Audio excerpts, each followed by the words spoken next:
একদিকে গ্রামের সরলতা জীবন এবং অন্যদিকে বিদেশের আধুনিকতা, তার মাঝেই দাঁড়িয়ে আছে কিছু সম্পর্ক যেগুলো ভাঙবে না নতুন করে গড়বে, সেটাই আজকের আসল প্রশ্ন। হ্যালো বন্ধুরা, ওয়েলকাম ড্রিম বাংলা চ্যানেলের এক নতুন এপিসোডে। আজকে আপনাদের গল্পটি শেখাবে শুধু একটা পরিবারের গল্প না, এটা একটা ভালোবাসা, অহংকার, শ্রদ্ধা এবং বাস্তবতার এক কঠিন সংঘর্ষের গল্প, যা আপনার মনস্তত্ত্বকে সম্পূর্ণ নাড়িয়ে দেবে। এবং গল্পের শেষ টুইস্টে আপনি আপনি কল্পনাও করতে পারবেন না কী হতে চলেছে আজকের এই এপিসোডে। আপনারা যারা এখনও চ্যানেলটি সাবস্ক্রাইব করেনি, সাবস্ক্রাইব করে পাশেই থাকুন। আপনাদের সাবস্ক্রাইব এবং লাইক কমেন্ট আমাদেরকে নতুন নাটক তৈরি করতে উদ্দীপনা দেয়। চলুন গল্পটি শুরু করা যাক। গল্পের শুরুতেই আমরা দেখি একজন বাবা, হার্টের রোগী, কিন্তু সে সবচেয়ে বেশি খুশি কারণ 2 বছর পর তার ছেলে লন্ডন থেকে বাড়ি ফিরেছে। সে উত্তেজনায় কাঁপছে, আর তার বিশ্বস্ত কাজের মেয়ে সালমা সব রান্না করে রেখেছে। এই ছোট্ট একটা দৃশ্যই বোঝা যায় গ্রামের মানুষের ভালোবাসা কতটা খাঁটি। অবশেষে ছেলে রকি তার স্ত্রী মাহি এসে পৌঁছয়। প্রথমেই ধাক্কা লাগে মাহি, পুরোপুরি বিদেশি স্টাইলে, বাংলা বোঝে না, গ্রামের মানুষের রেসপেক্ট করে না। যখন রাজু ভুল করে তাকে ধরতে যায় এবং ডোন্ট টাচ মি এই কথাটার ডায়লগ, দুই জগতের পার্থক্য পরিষ্কার হয়ে যায়। মাহি গ্রামের মানুষের ছোট করে দেখে, টাকা দিয়ে অপমান করে। সে বলে, তোমাদের মতো গরিবরা টাকা পেলে খুশি হয়ে যায়। এই জায়গায় গল্পের টার্নিং পয়েন্ট, কারণ এখানে আমরা দেখি রাজু একজন গরিব ছেলে, কিন্তু তার ভেতরে আছে সম্মান, সাহস আর আত্মসম্মান। সে বলে, বিপদের সময় টাকা না, মানুষ কাজে লাগে। এই একটা ডায়লগ পুরো নাটকের মেরুদণ্ড। এখন আমরা চাইলে চলো এই রাজুর জীবনে তার বাবা একটা অ্যাক্সিডেন্টের অচল মানেই সংসার চালায় সে তার বোন সালমা।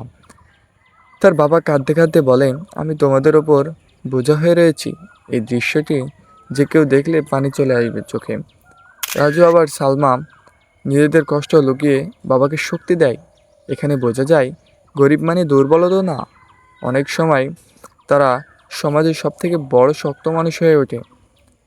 একদিন মাহি রাতে রকির সমস্যায় পড়ে। লোকাল কিছু পটাকে তাদেরকে ঘিরে ধরে। ঠিক তখনই রাজু এসে দাঁড়ায় তাদের সামনে। সে একটা কথায় রক্ষা করতে চায়। সে বলে, নিজের বোনের ওপর অন্যায় হলে কেন কোনো ভাই চুপ করে থাকতে পারে না। এই মুহূর্তে মাহির চোখ খুলতে শুরু করে। এরপর একটা ছোট ঘটনা থেকে ঘুরে ওঠে এই নাটকের মূল টুইস্ট। গল্পটা যেখানে শেষ হয়নি, সেখান থেকেই শুরু হতে হয়েছে এক নতুন মোড়। রাতের অন্ধকার গ্রামের নির্জন রাস্তায় মাহি আর রকি যখন বিপদের মুখে, ঠিক তখনই একজন মানুষ নিজের জীবন বাজে রেখে দাঁড়িয়ে যায় অন্যায়ের বিরুদ্ধে। সে হলো রাজু। রাজু এক খুশিতেই বদলে যায় পরিস্থিতি। সেই ছেলেকে মাহি কিছুক্ষণ আগেও তুচ্ছ মনে করছিল, আজ সে ছেলে তার সম্মান রক্ষা করলো। এই একটা মুহূর্ত মাহির পুরো দৃষ্টিভঙ্গিকে নাড়িয়ে দেয়। রকি আহত, রক্ত ঝরছে, কিন্তু তার থেকে বড় আঘাত লেগেছে মাহির মনে। কারণ সে বুঝতে শুরু করেছে তাদের যে লো ক্লাস ভাবত, তাদের ভেতরে লুকিয়ে আছে আসল মানবতা। গ্রামের সেই রাত একটা সত্য শেখায়, মানুষ বড় হয় টাকা দিয়ে না, মানুষ বড় হয় তার কাজে। রাজু তাদের সাহায্য করে বাড়ি পৌঁছে দেয়, কিন্তু নিজের কষ্টের কথা একবারও বলে না। অন্যদিকে রকির দাদু সব কিছু বুঝতে পারেন, কিন্তু চুপ থাকেন, কারণ তিনি জানেন সময় সব থেকে বড় শিক্ষক। একদিকে রাজুর জীবনের কম কষ্ট নয়, বাড়িতে ফিরে দেখে তার বাবা এখনও অসুস্থ, মায়ের চোখে দুশ্চিন্তা আর ছোট বোনের মুখে কষ্ট লুকানো। এই সংলাপটি পুরো হৃদয়কে কাঁপিয়ে দেয়।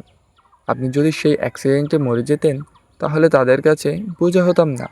এই একটা শুধু ডায়লগ না, এটা একটা হাজারো গরিবের বাস্তবতা। অন্যদিকে মাই সে রাতের ঘটনার পর বদলাতে শুরু করে। সে প্রথমবারের মতো আয়নার সামনে দাঁড়িয়ে নিজেকে প্রশ্ন করে, আমি আসলে কে? একজন শিক্ষিত মানুষ নাকি শুধু অহংকারী? পরদিন সকালে মাই আর আগের মতো নেই। সে ছালমার সাথে নরমভাবে কথা বলে, প্রথমবার ধন্যবাদ শব্দটা ব্যবহার করে। এই ছোট পরিবর্তনগুলোই বলে দেয় একটা মানুষের জীবনে পরিবর্তন হতে শুরু করেছে। কিন্তু গল্পটি এখানেই শেষ না। গল্পের এই অংশটা শুধু আমাদের একটা চরিত্রের গল্প না, একটা হাজারো গ্রামের ছেলেদের বাস্তবতা আর প্রতিদিনের লড়াই, স্বপ্নের সাথে না, জীবনের সাথে। রাত যখন গভীর হয়, সবাই নিজের নিজের ঘরে শান্তিতে ঘুমাতে যাচ্ছে। একটা ছোট্ট ঘরে জেগে আছে তিনটা মানুষ, একটা ভাঙা ঘর, একটা অসুস্থ বাবা, আর দুটো সন্তান, রাজু আর সালমা। রাজুর বাবা একটা অ্যাক্সিডেন্ট পর আর আগের মতো নেই। একসময় যিনি সংসারের সব দায়িত্ব সামলাতেন, আজ তিনি নিজেই হয়ে গেছেন অন্যের ওপর নির্ভরশীল। কাঁপা কাঁপা গলায় তিনি বলেন, আমি তোমাদের ওপর বোঝা হয়ে গেছি না। এই একটা লাইন শুনলে পুরো বুকটা কেঁপে উঠে যায়। প্রতিটি গল্পের কিছু না কিছু বিস্ময় থাকে। ঠিক আজকের গল্পের বিস্ময়টি হচ্ছে অহংকারী মেয়ে এবং বিনয়ী ছেলে, যার গ্রামের পরিবেশকে সম্পূর্ণ পরিবর্তন করে যায়। তারা নিজেরা নিজেদের ভুলকে বুঝতে পারে, কিন্তু সে রাতের ঘটনার পর সব কিছু বদলাতে শুরু করে। মাহি, যে মেয়েটা একসময় গ্রামের মানুষের দিকে তাকে কথাও বলতো না, আজ সে চুপচাপ দাঁড়িয়ে আছে রাজুর বাড়ির সামনে। তার চোখে কোনো অহংকার নেই, আছে লজ্জা আর এক অদ্ভুত অপরাধবোধ। সে ধীরে ধীরে বলে, আমি ভুল করছিলাম। এই একটা স্বীকারোক্তি পুরো চরিত্রকে বদলে দেয়।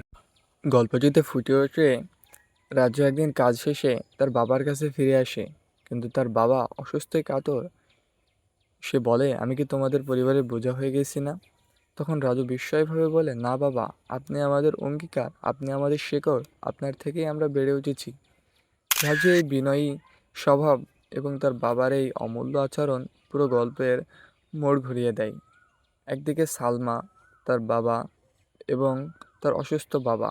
ঠিক তখনই পরের দিনের কাজের সময় হয়ে যায়। সালমা চলে যায় সেই তার বাড়িতে, কিন্তু সেই বখাটে রকি, সে তার দিকে খুব কুদৃষ্টিতে তাকায়।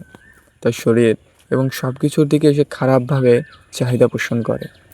রকি, সে তো এক নারীখোর, সে তাকে খারাপভাবে প্রস্তাব দেয়। কিন্তু তখনই বিস্মিত হয়ে যায় মেয়েটি। তখন মেয়েটি বলে, আমি আমার আত্মসম্মানের ভয় করি, আপনাদের মতো অহংকারী নাই। ঠিক তখনই ফুটে ওঠে গল্পটির মূল টুইস্ট। রকিটি মেয়েটির ওপর জোর জবরদস্তি করে তার শারীরিক চাহিদা মেটানোর জন্য, কিন্তু মেয়েটি তার আত্মসম্মানের কথা ভেবে, তার পরিবারের কথা ভেবে তার তীব্র প্রতিবাদ জানায়। অন্যদিকে তার ভাই সেটা সব স্পষ্ট দেখছিল। তার যে রকির আচরণ সালমার সাথে খুব বাজেভাবে ফুটে উঠছিল, সে দৌড়ে যায় এবং তাকে মারামারি এবং হাতাহাতি করে। মারামারিটি এমন চরম পর্যায়ে চলে যায় যা রকিকে সম্পূর্ণ কাতর করে দেয়। অন্যদিকে ছেলেটি তার বোনের আত্মসম্মান এবং পরিবারের কথা ভেবে সে পিছু হটে না। গল্পটি যত গভীর হচ্ছিল, ততই গল্পের টুইস্টটি ভেসে উঠছিল। তখন রকির দাদু এবং তার বিজনেস পার্টনার খেলায় মগ্ন ছিল। ঠিক তখনই আসে বখাটে রকি এবং তার স্ত্রী। তারা দাদুকে সব কথা খুলে বলে এবং সে ভাবে এবং তার দাদু বলে, তোমাদেরকে প্রতিশোধ নিতে হবে। এই অসভ্য, এই আত্মসম্মানহীন তোমাদেরকে আরও চরমভাবে বিকৃত করতে হবে। তখন তার স্ত্রী মুচকি হাসে, কারণ তার ভিতরে রয়েছে দম্ভ অহংকার। ঠিক তখনই দুইজন তাদের বাইক নিয়ে বেরিয়ে পড়ে গ্রামের উদ্দেশ্যে। তার গলায় এবং তার চোখে আসছিল প্রতিশোধের ছাপ। তবে এই প্রতিশোধ কি শুধু আত্মসম্মান এবং অহংকারের বলয়ে নয়? তার স্ত্রী শুধু একটা অহংকারী দম্ভ নারী। সে কি তবে রাজু এবং তার পরিবারকে অপমান করতে বেরিয়ে যাচ্ছে গ্রামের উদ্দেশ্যে? তারা রাস্তার মধ্যে ভাবে তাদের প্রেম ভালোবাসা ফুটে ওঠে। ঠিক তখনই ঘটে এক বিস্ময়কর ঘটনা। তারা মনে করেছিল তারা যে গ্রামের মধ্য দিয়ে যাচ্ছে, হয়তো এটা তাদের জন্য সেফটি হবে। গাড়িটি একসময় চলার পথে গাড়িটি পাংচার হয়ে যায়। তখন সেই বখাটের ছেলে এবং তার স্ত্রী ক্লান্ত এবং বিস্মিত হয়ে পড়ে। তার স্ত্রী বলে, তোমাকে আগেই বলেছিলাম এই নোংরা মেয়েদের পিছনে লেগো না, যার কারণে আজকে আমার এই দিনটি দেখতে হচ্ছে। তোমার এই অভ্যাসের বলয় আমাদেরকে চিরকাল মনে রাখবে। ছেলেটি তখন নিজের ভুল বুঝতে পারে। তখন সে মনে মনে ভাবে, আসলে কি সে ঠিক করছে? সে কি তার দম্ভ অহংকার এবং ক্ষমতার জন্য সে পুরোপুরি অমানুষ হয়ে পড়ছে? তারা গ্রামের উদ্দেশ্যে বেরিয়ে পড়ে। গ্রামে ঢুকতে তারা দেখে গরু, এবং গরুর যে পায়খানা তার পায়ে পড়ে যায়, এবং গল্পটি তখন আরও বিনয়ী এবং বিনোদনপূর্ণ হয়ে ওঠে। তারা গোবরের মাঝে পড়ে যায়। তারা ভাবে এই গ্রামটি এত নোংরা। তখন চাচাটি মুচকি হেসে গরুটি নিয়ে চলে যায়। তার বউ, যে কিনা বিদেশি সংস্কৃতিতে বড় হয়েছে, সে কিছুই বুঝতে পারছে না, সে বিরক্তি পোষণ করছে। তারা এগোতেই থাকে, তারা এগোতেই থাকে। একসময় তাদের এক বখাটে দলের সাথে দেখা। তারা নেশা এবং জুয়ায় মত্ত। তাদের মধ্যে একজন ছিলেন কুফাগুন্ডা। সে মেয়েটির দিকে খুব খারাপ দৃষ্টিতে তাকায়। তখন বখাটে ছেলেটি কিছুই করতে পারে না। সে তীব্র প্রতিবাদ জানায়, কারণ তারও আত্মসম্মান আছে। তবে কি তার প্রাপ্য ছিল এটা? সে কি সালমার কাছে করার কারণে তাকে এই দিন দেখতে হচ্ছে আজকে? বখাটে ছেলেরা তীব্রভাবে মেয়েটির ওপরে আক্রমণ করে। তারা বলে, এই মেয়েটির আমরা সব কিছু শেষ করে দেব, কারণ এই মেয়েটি আমাদের গ্রামের মেয়েকে নিয়ে গেম খেলছে। তারা ভাবে, এবং মেয়েটি খুব করুণভাবে বলে, এটা আমরা আর করতে চাই না। আমাদের অহংকার, আমরা সব কিছুকে মানিয়ে নিতে চাই। কিন্তু তাদের এই মানিয়ে নেওয়া এবং গ্রামের আত্মসম্মানের কথা ভাবে এই বখাটে ছেলেগুলা।